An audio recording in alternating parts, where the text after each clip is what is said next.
I want to go over some of the things that I've done to my Lee Loadmaster to help me prime more consistent, and hopefully one of these small tips will help you.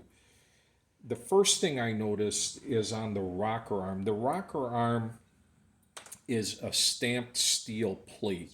And if you look at your rocker arm, you'll notice that one side of it is higher up because when they stamp it, it deforms. And what I noticed is on my rocker arm that the higher edge was to the side that was causing the primer pin to tilt away from the shell plate.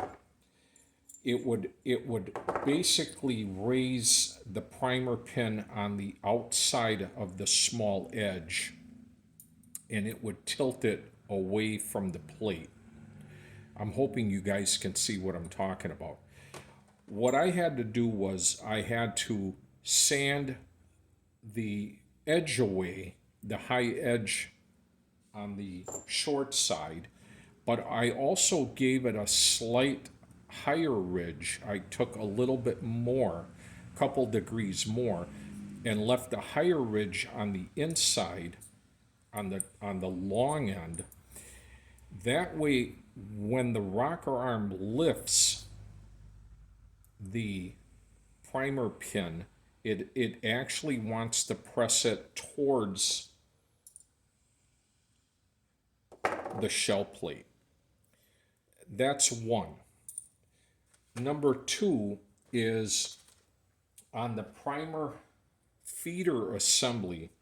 I noticed that this little slider wasn't going all the way and lining up with the drop hole that the primer actually had a ridge it would sit on. And what I needed to do was get a small file, and I got one from Harbor Freight, and I basically just removed a little material from the front here that the pin stops on.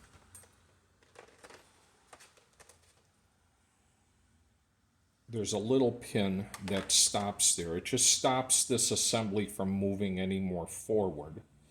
I took just a little bit of material off of that so that this slider, the primer slider, was actually lining up with the drop tube, and there wasn't a ridge there.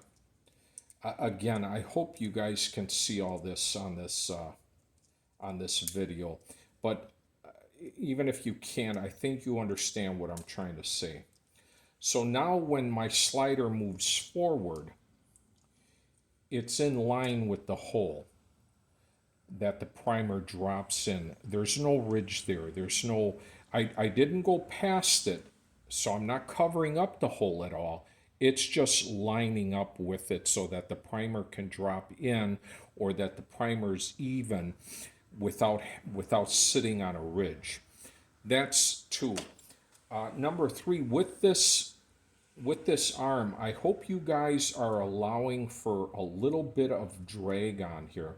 When you assemble this, you should have a little bit of drag on here. The part should actually stay in the position it was pushed in. So when you're tightening it down, you want just enough drag to keep it up or down, depending on where it's at. Not enough drag to where the case is going to break the arm when it's moving back to supply a new primer. But you want just enough. You don't want this loose banging around in there, moving around as the press is being cycled. You want it to stay in position, and that's why they use that little O-ring in the back. That's what that's there for. So again, a little bit of drag here on the arm, and you want your slider to line up with the drop tube. You don't want a ridge there where the primer is getting hooked up. Now, there is another part. It's called the primer wedge bar. This is mounted to the frame, and you have to basically align your carrier body, your carrier. You have to align it so that your index rod is being moved by the frame to the new position. The frame actually pulls this out, and then the arm, the ram arm, pushes it back in and moves you to the next position. What happens is when you rotate this carrier so that it's lined up right and everything is functioning, this primer wedge bar that then comes into play is what moves the slider over. It actually sits on the frame, and as the carrier comes up, it moves this arm over. If you notice on the wedge bar here, there's one flat spot that's even with the circle that's been, with the area that's been relieved up here to fit into the frame. This wedge bar actually moves back or forward depending on how you rotate it.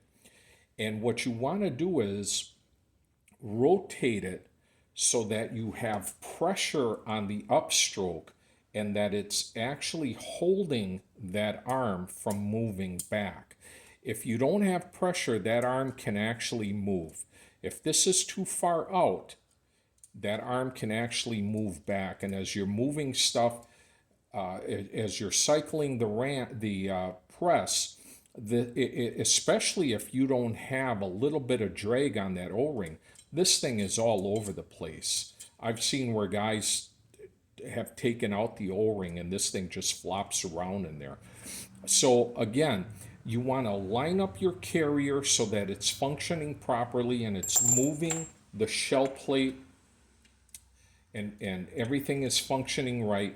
Then you want to bring up your carrier with your ram and you want to spin this and find the flat spot to line up with this arm that is going to hold it nice and tight. I mean, you don't want to break it. Don't, you don't want to have too much pressure, but use the side that's going to hold your arm in position without letting it fall back. That's another thing that helped in alignment.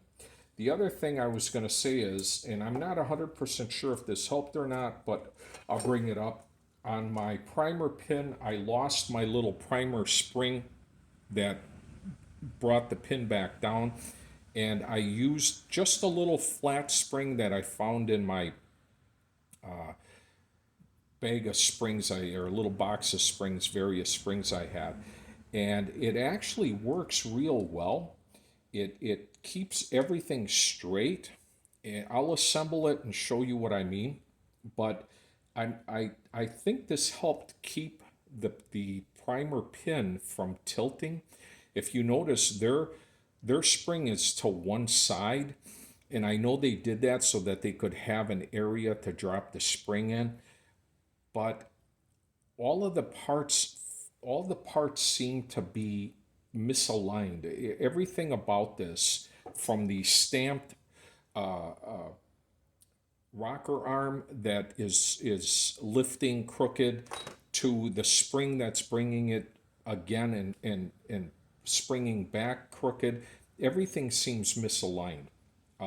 The important part though is the wedge bar. You want to keep that arm forward. Everything should line up, and bevel your arm just a little bit so that when it does lift the spring, the primer pin, that it actually is keeping it towards your shell plate. Another thing, I just want to go over another thing, is that when you assemble your shell plate to your carrier and try to lock everything down,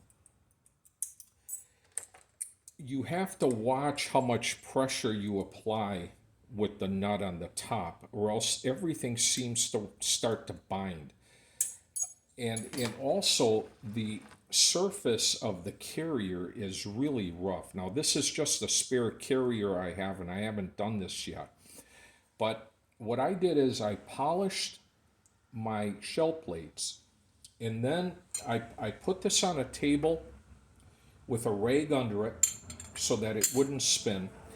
And what I did is with my palm, I applied as much pressure as I could, and I just basically went back and forth with a lot of pressure, and it smoothed out the tops of the carrier here so much that everything was spinning really freely.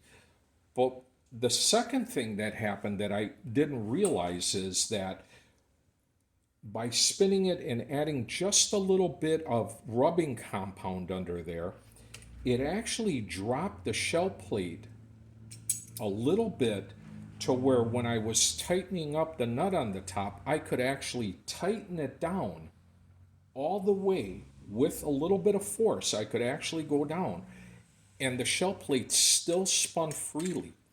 So you don't want to go too far, but take a little bit of rubbing compound again and put your shell plate on, and with pressure just go back and forth, and you'll be able to eventually, when you get to the right spot, you'll be able to assemble everything together, and the nut will go down and tighten up, and you don't have to sit there figuring out, oh, am I over tight, am I under tight. It'll actually bottom out and work real well. I'm going to pause the camera, reassemble my Loadmaster. I'm not going to use that because I've got a different carrier that I went through all that on. And I'm going to load up maybe 100 cases of 9mm and some primers, and I'm going to run through them and show you what I mean. So I'm going to pause here.